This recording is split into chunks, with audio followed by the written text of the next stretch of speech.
are you the type of person who loves the bright lights and the sound of a busy street?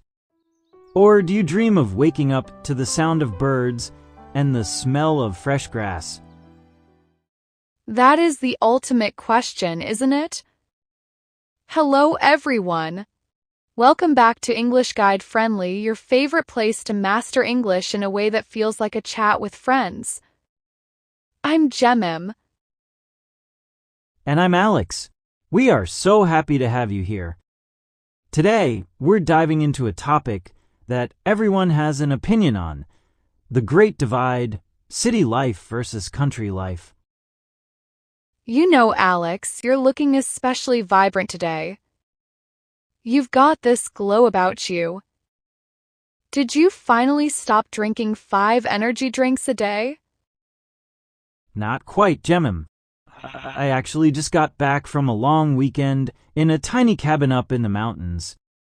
No Wi-Fi, no traffic, just trees. Wait, you? The man who literally lives next to a 24-hour pizza place because he can't survive without options? You survived the mountains? I did, and honestly, it changed my perspective. I thought I'd be bored out of my mind, but I found myself actually breathing. Like, really breathing. That is a huge admission. Well, this is the perfect setup for today's episode. We're going to look at the pros and cons of both worlds, teach you some essential vocabulary, and help you decide which lifestyle fits you best. And before we get into the heart of the discussion, we have a quick favor to ask our English Guide Friendly family. If you find our videos helpful, please hit that subscribe button and ring the notification bell. It helps our community grow and allows us to keep making these free lessons for you.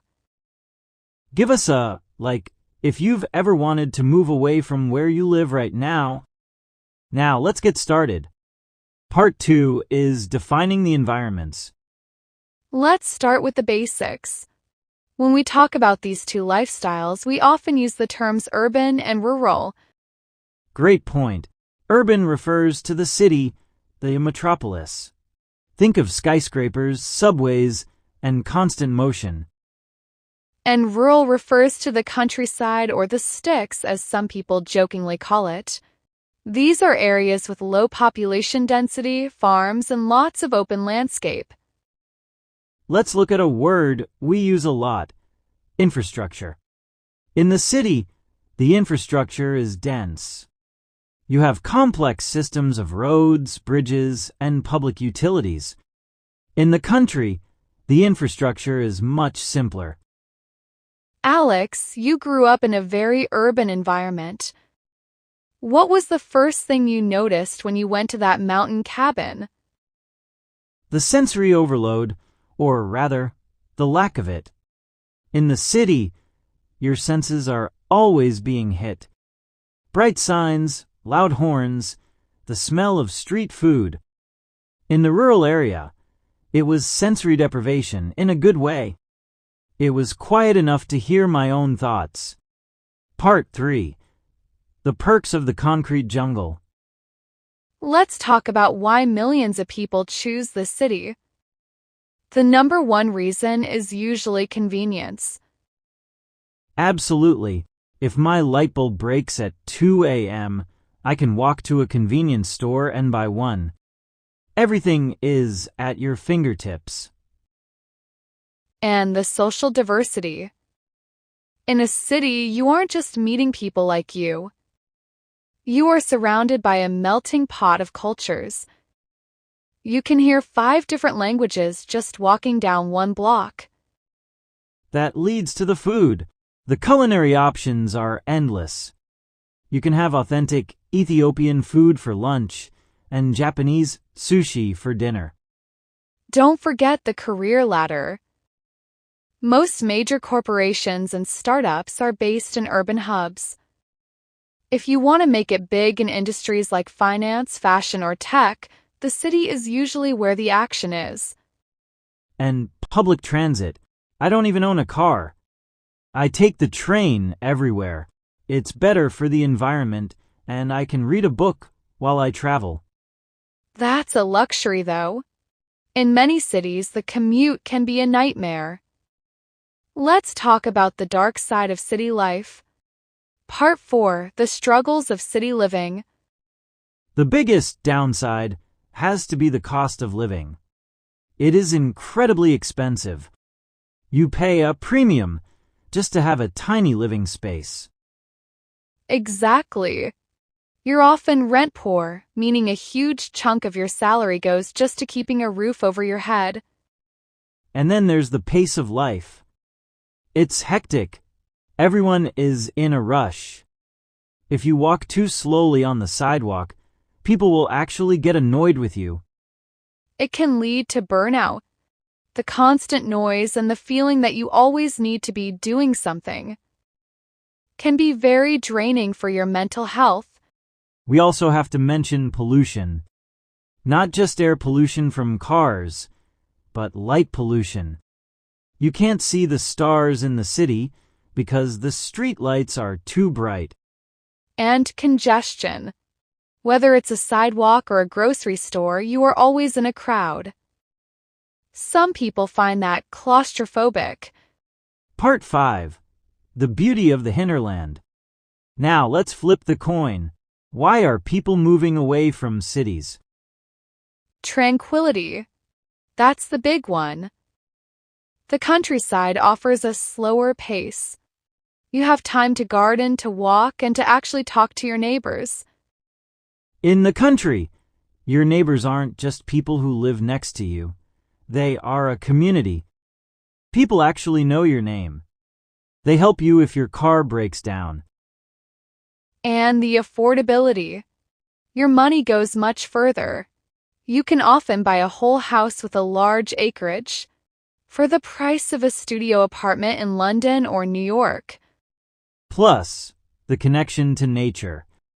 Being able to grow your own vegetables or go for a hike right outside your front door is a massive quality of life boost.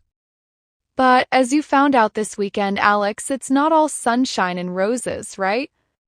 No, I realized that if I forgot to buy milk, it was a 30-minute drive to the nearest shop.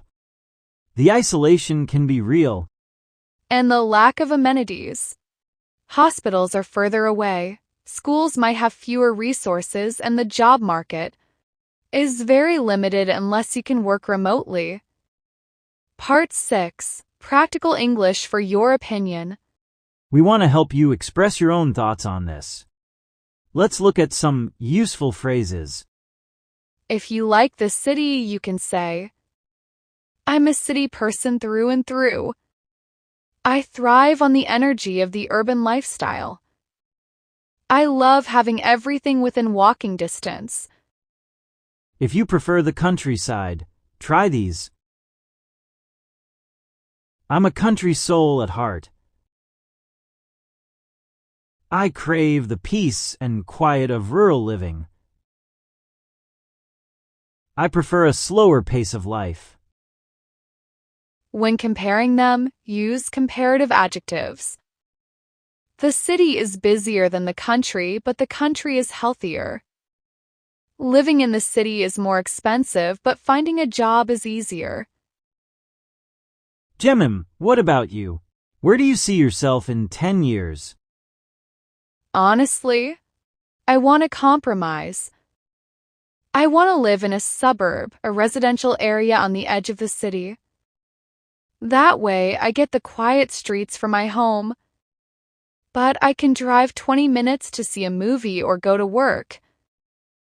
Ah, the middle ground. I think I'm starting to agree with you. A little bit of both keeps the soul balanced. This has been such a great chat. Whether you love the hustle and bustle of the city or the serenity of the woods, the most important thing is that you feel at home. And it's a great way to practice your English. Speaking of which, we have a challenge for you today. We want to hear from our English Guide-friendly students. In the comments below, tell us, if you could live anywhere in the world tomorrow, would you choose a penthouse in a big city or a cottage in the countryside? Why? Try to use at least 2 new vocabulary words we talked about today, like convenience, tranquility, or commute. We promise to read your answers and give you feedback. If you enjoyed this long-form lesson, please share it with a friend who is also learning English. It helps us so much. Thank you for spending these time with us. You are doing a fantastic job on your language journey. Keep practicing, stay curious, and be friendly to yourself while you learn. We'll see you in the next episode. Happy learning! Bye for now.